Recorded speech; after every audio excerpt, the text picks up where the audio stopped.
Drilling fluids touch just about everything in the drilling process. We're here to deconstruct the drilling process and drilling fluid concepts to provide a deeper understanding of our industry. In each episode, we'll share information, talk to interesting people, and maybe share a few stories along the way.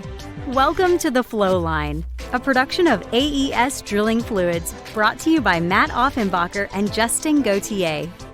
All right, what's up, everybody? Welcome back to another episode of the Flowline, here with my lovely co-host, as always, Mr. Matt Offenbacher. Matt, how you doing this lovely Monday morning? Doing pretty well, Justin. It's opening day week, so I know this is going to come out much later than that, but right now in the moment, I'm excited for baseball. So who do they play opening day? The Mets. And how's that looking? How's that shaping up? Well, we don't even know the roster yet. I'm just excited, it's the first game of 162, so, of the regular season. So I'm just excited to be there. Yeah, no kidding. They could all be excited and wound up, but we play like crap, which I'll be upset because, it's my time and I need to see my team win. Yeah. But you know what? It's Well, baseball. It is, and I'm really hoping Altuve can catch a pop fly in the outfield. I've seen some funny videos, and I don't know if they're just like owning in on like the two errors he made all spring or what. But no, they've been pretty bad. Man, which it's funny. So speaking of that, for my birthday, my son bought me, or he got my wife to buy me the PlayStation to the show 25. Yeah. So like the brand new MLB. Oh, yeah. It came out on Wednesday. I know. Like the 19th. It's all the rage. Oh man, it's and so they actually have Altuve playing left field, and he hasn't dropped a ball yet on the game. But it's a blast. It's a good time. So we only allow sport games for our PlayStation because my son, he'll play it and I get bored. Yeah. Instead of like Fortnite, where he'd probably play for like 12 hours straight. But in saying all of that, man, they've got the Astros balling on the show 25. So hopefully it's a sign of good things to come. I sure hope so. It's exciting. It's a lot of change, but it's exciting. Yeah. I remember last year there were some rule changes. Is there more rule changes this year, or is it just about the same? No. I should know this, but at least in spring training, they tested the appeal process for balls and strikes. So it was down in the minors, but I don't think that will officially get adopted in the major leagues yet. I think it was just a trial to work its way up to the majors. Interesting. But, you disagree with what the umpire says, you tap your helmet, they do a computer review, and I think you get 2 of them. If you win your appeal, you don't lose your appeal. You don't lose it, but anyways. So the batter has an opportunity to appeal the ball or a strike? Really? Yep. Mm-hmm. You would think at this point, with the way technology is, that within like a second of a pitch, it'd be able to, because like on the screen sometimes they have the square, that the umpire would have an earpiece and that he doesn't even have to call balls and strikes anymore. It would be computer generated, and there would just be like ball, and at least you'd have the like people there to, or like the umpire there for novelty. But do you even need an umpire anymore? Well, there's there's a huge argument with these umpires that call these terrible games and can't seem to get fired. Like maybe not, I guess, but it's kind of one of those. I think some people want it for the sake of the game, and like even umpires aren't perfect, but there's a thing on Twitter you can follow called umpire scorecards, and what they will do is they'll evaluate the umpire, but it's by their consistency. So it's like, are they, was it an actual ball or a strike, and how often do they call it a ball or a strike? Sure. So I've never had an issue if, look, the umpire gives you inside is going to be a strike. It's a little off the plate. But everybody knows that after going to bat, seeing a few people at bat. Right. And both teams are treated the same. Yeah. What's awful is when nobody knows and you're like, well, I guess I got to swing because I don't know what he's going to do with this. And I think that sort of undermines the competition. So, robo-umps would be kind of interesting. There's still other judgment calls that have to be made. Yeah. But it's frustrating. We'll see. I'm sure if it goes away, I'll be like, oh man, they're changing the game. But yeah, I mean, as I wouldn't say I'm a purist, but as a purist sports fan, for the love of the game, it would having everything digitized and just automated kind of takes away from like the element of just sometimes you leave up to chance and luck, Yeah. and because it can really sway a game. And it creates, I think, a unique story if you do still have the human element calling games instead of it just being like robotic. I think it would be, Yeah.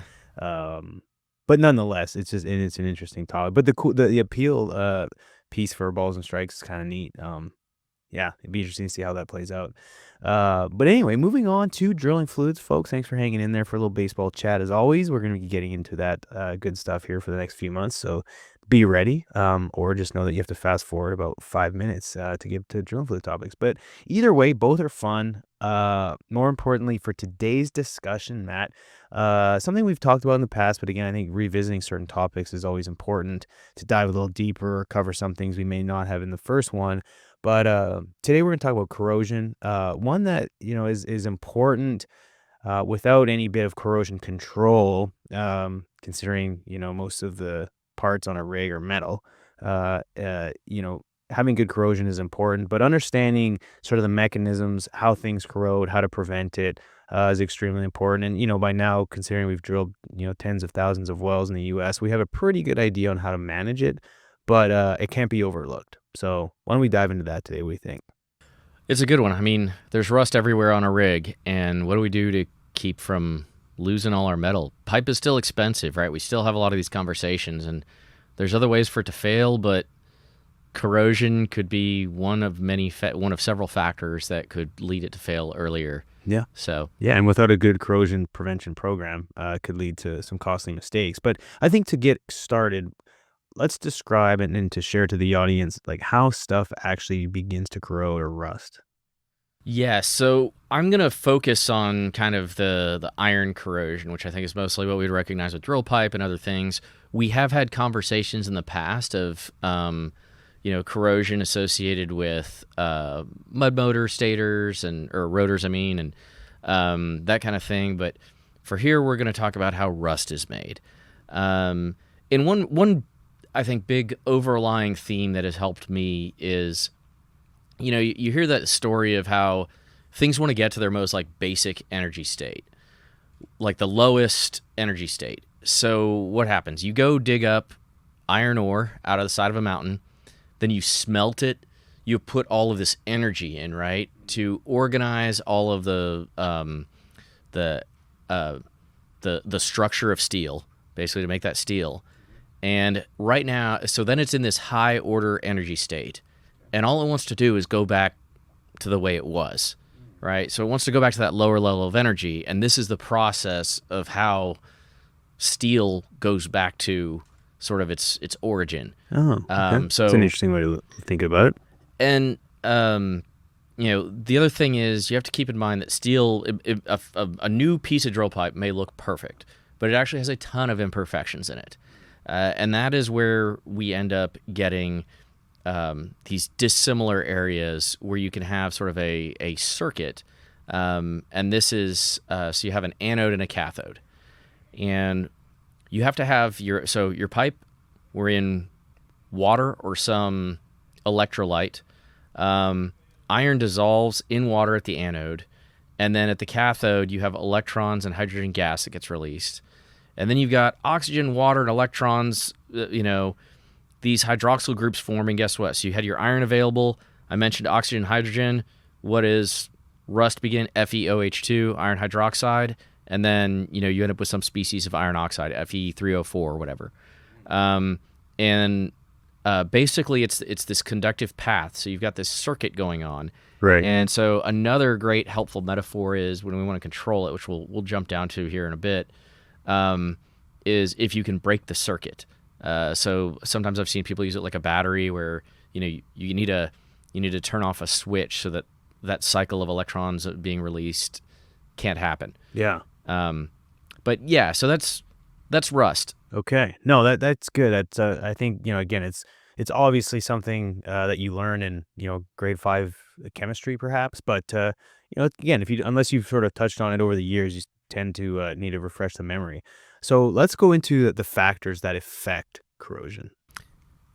Well, for corrosion to take place, one way to get iron soluble, right? We talk about solubility all the time, and at high pH, some things are insoluble, and at Low pH, some things are soluble. Well, low pH, you're in an acidic environment. That's a great way to solubilize iron. So if you're in an acidic environment, your pH, it can play a big factor. It's one of the reasons that when we talk about best practices with water-based drilling fluid, we normally say, hey, keep it above 9 if you can. And granted, even at least keep it above neutral. Of course, there's always a but. So when we talk about drilling really reactive surface formations, we want to keep our pH low so we don't cause clays to swell and that kind of thing. So there's always the but generally if we don't have an exception case, keep the pH above 9 if you can. And remember, pH is logarithmic, which means 8.5. 9 is a lot more than 8.5. Right. So, that's one. Acid gases. One acid gas is lower the pH.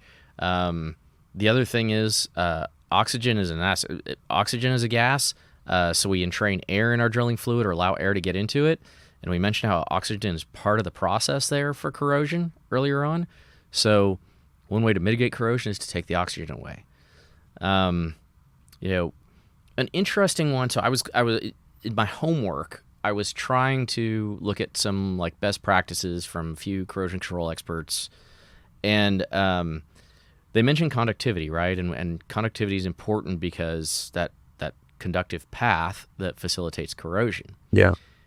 Here is where something I think it's a little, controversial. So a more saline solution is going to be more conductive, right? Right.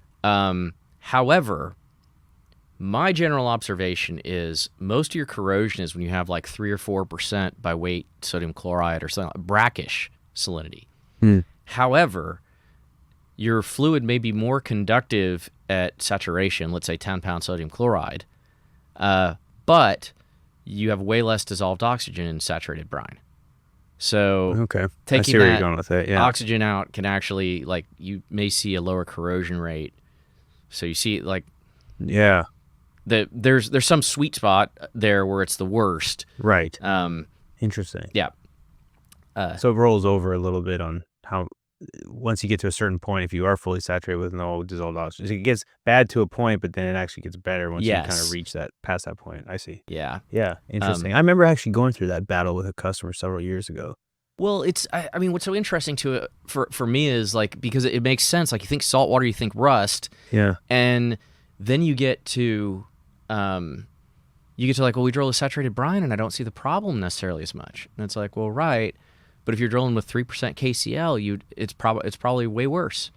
Right. So just there's some tension there. The other stuff is a little more so temperature.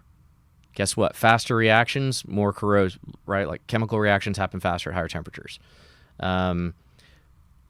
This was another one I came across in my homework that I agree with, so I thought I'd bring it up, is just pipe stress. So the amount you're working the pipe, that kind of thing. And when you think of steel, what a lot of people don't realize is that's actually a crystalline structure. So metal is a crystalline structure. So when you put it under stress, you have these gaps in the lattice. You have, a lot more areas where those imperfections can become pronounced and create that concentration cell or that corrosion path. Yeah. And then another one that comes up that is just fluid velocity. And so an element of corrosion that I think people sometimes overlook is just the erosion corrosion, as they call it, but it's effectively abrasion, wearing away the metal, which, if you think about it, you have something that rusts, you circulate, that rust comes off, you have new, fresh, exposed area that can rust. You can, over time, wear away the metal. So those aren't all the factors. It's not an exhaustive list, but I think it's something to sort of get us going to think through how we stop corrosion by looking at some of the sources. Right. Well, and that kind of leads perfectly into the next segment, is now that we've sort of identified the factors and what causes it, there's a good number of sort of control mechanisms and things we can do to help prevent. So let's kind of start at the very basic, and then we'll move in from there. Yeah. So first and foremost, like I said, think of that path and break it. So how do we stop some of these things from happening? Well, one, you could make it non-conductive. So let's say you have corrosion's a real bear somewhere, oil-based mud, not conductive, right? Yeah. Now, we've already mentioned raising the pH, so limiting the solubility of that ions such that because they're not going into solution, you don't have that cycle. Right. And real quick, it sounds obvious, but like when we say raise the pH, we're thinking water-based mud. Yes, Yeah. exactly. Because I've had people ask, what's the pH of oil-based mud? That has happened before. And so, but anyway, yeah, on the pH side, for those perhaps who are maybe new to the mud side of things, when you're referencing pH ranges, it's with water-based mud. Yes. And then this is one I feel like sometimes when I talk to corrosion control experts, they're like, oh, you need a filming inhibitor. So get something that coats all the pipe so that you can't have that conductive pass. So basically like an oil wetting agent. I find that generally in a dynamic environment, aka when I am circulating, these don't really hold up. It can be effective for like pipe storage, or let's say you're using a packer fluid where the fluid is going to remain static and you're just trying to protect the production tubing. But there's an argument about using filming inhibitors while drilling, and the fear is if you have an uneven coverage of that filming inhibitor, that'll actually make the corrosion even worse because you've created just this one isolated spot. Okay. And I will say that I think some of this stuff's pretty nasty too.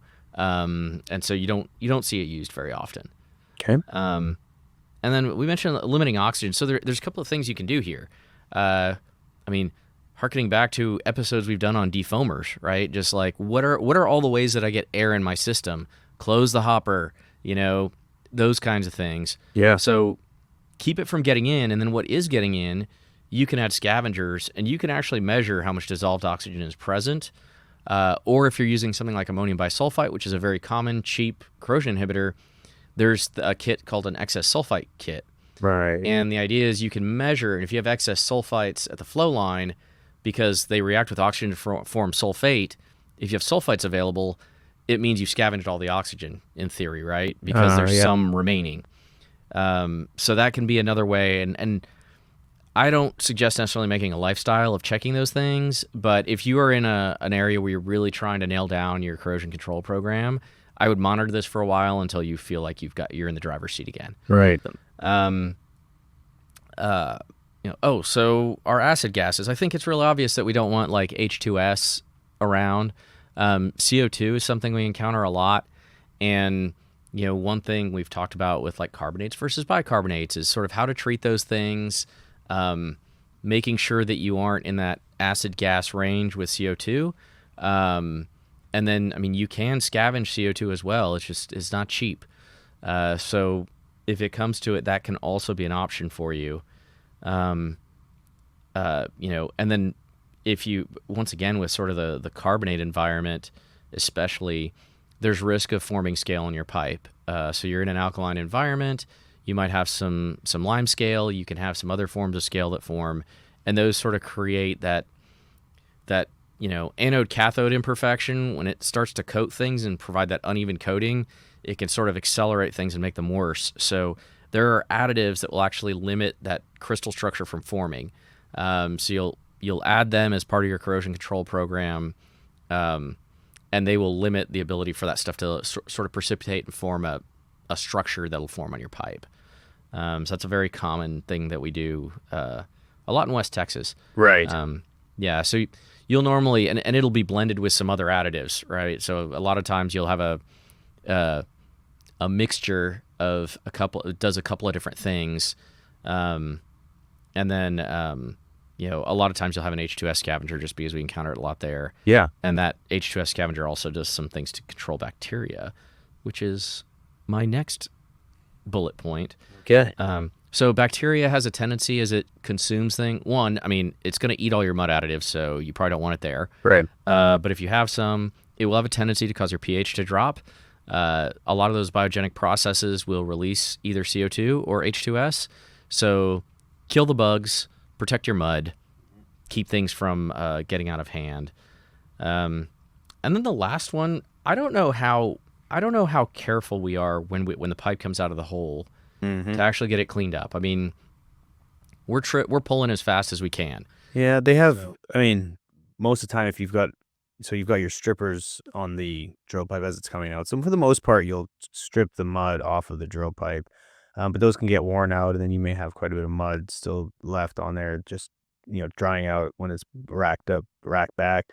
And then internally, it's not like you flush the drill pipe, right? You still Yes. probably have mud more so on the inside than the outside, but yeah, I mean, it's a good sort of it's an interesting sort of way to think about it is, any mud left on the pipe, if it's sitting out there up in the derrick, just could possibly lead to accelerating the corrosion. I mean, Yeah. Well, and I mean, I've seen more serious cases where they'll actually either wipe or dip the stands of pipe or joints of pipe in a bath of like a filming material to keep them, to help preserve them. It is one of those. I mean, you can try and wash off the exterior. You can try and do some of these things to limit the amount of residual salt that hangs out on there. yeah, I know when I was helping support some work in the Gulf of Mexico, and they were doing a lot of stuff with calcium chloride brine. They all of a sudden started having corrosion issues, and it was basically just they were just racking back the pipe, and it had all that brine residue on it, and really went to town on their drill pipe. So there was a lot of conversations about what can we do to limit that, and a lot of it was just like rinse off the pipe, don't let a bunch of salt hang out on there. yeah, very basic, but over the long run, that could be helpful. Yeah, Even absolutely. something as simple as just rinsing the pipe off. When we look at, for corrosion control, I think it's important, and you have it referenced, is just like understanding the fundamentals of like the cause and then what you can do. And so it's just kind of tying it all together, Matt. How would you sort of summarize that? If you have a corrosion problem, figure out the source. So I think that there are a lot of different ways to do that. Most of them are very obvious. Yeah. It is under treatment with your corrosion control additives, not using them at all, and then sometimes it could be some special thing you're encountering, but a lot of times that could be as simple as, hey, I saw some weird shape colored scale. Well, get us a sample. Let's get to the lab, because you know what? Depending on what it's composed of, I can tell you exactly where that corrosion came from. Right. So finding the source and then addressing it versus trying 18 things at once and kind of wondering what happened. And then, corrosion control, we've talked about it in the past. Have a good corrosion monitoring program, especially I know that behaviorally, if we don't have a problem for a while, we stop looking at these things. But get a handle on where you're at in your environment and how things look using corrosion rings, using them properly, minimum 40 hours, maximum of 100 downhole. Keep track of them. Yeah. A lot of times just we miss those basics. We're not doing the monitoring, and then everybody wonders what happens, and it was this really expensive mess that we made. So there's a number of different ways to just sort of keep an eye on those things.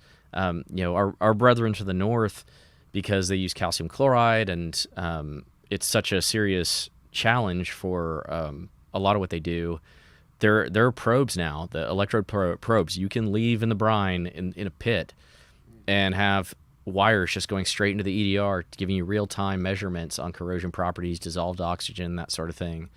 And so there's a lot more ways to go about this and get some hard data and know where you stand and where you stood when you had a problem. Yeah. And then, the last thing, this has just come up a few times, and I wanted to address it because a lot of our additives for corrosion control don't like cations. And so what this means is you have an oxygen scavenger and you're running really high hardness. You neutralize the oxygen scavenger. You neutralize some of the other corrosion inhibitor package. Yeah. And so, like, once again, our brethren to the north, they have special additives specifically to deal with high calcium environments because of calcium chloride, because of some of these things. And, I know it can be tempting, especially with brine. We've talked about having these out of whack alkalinities where you can just let things go and, oh, it's just brine, who cares? And then find yourself in a real problem because like it doesn't work with your lubricant. Yeah.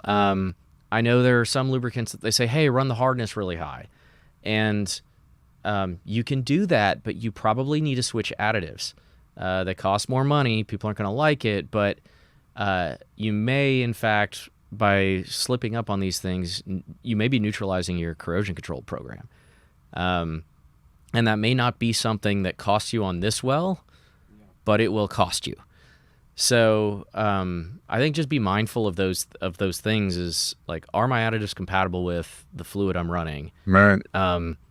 And a lot of that is sticking to a mud program or changing my additives if I know I'm going to go loose. Right. So Yeah, and a lot of the chemistry that's out there is tried and true, and so I don't see or anticipating any sort of like major breakthroughs in corrosion control because I think we've got a pretty good handle on it. But again, if it's overlooked and isn't managed properly, then it can be an issue. But yeah, again, kind of like Matt alluded to, is just like, focus on the fundamentals of identifying how it can happen and use the best practices that work, and the rest should be all good. And so with that being said, I don't have any other questions. Matt, anything else? Any crazy stories or something wild that you'd like to share with? something wild. Well, if you know me well enough, there's not a lot wild going on over here.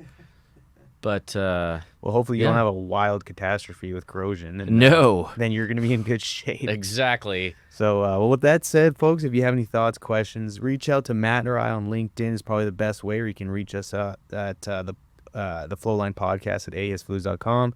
Be sure to subscribe, share, review, and connect with the AES Fluids page on LinkedIn. There's a lot of great content being put out. Same thing with the YouTube channel.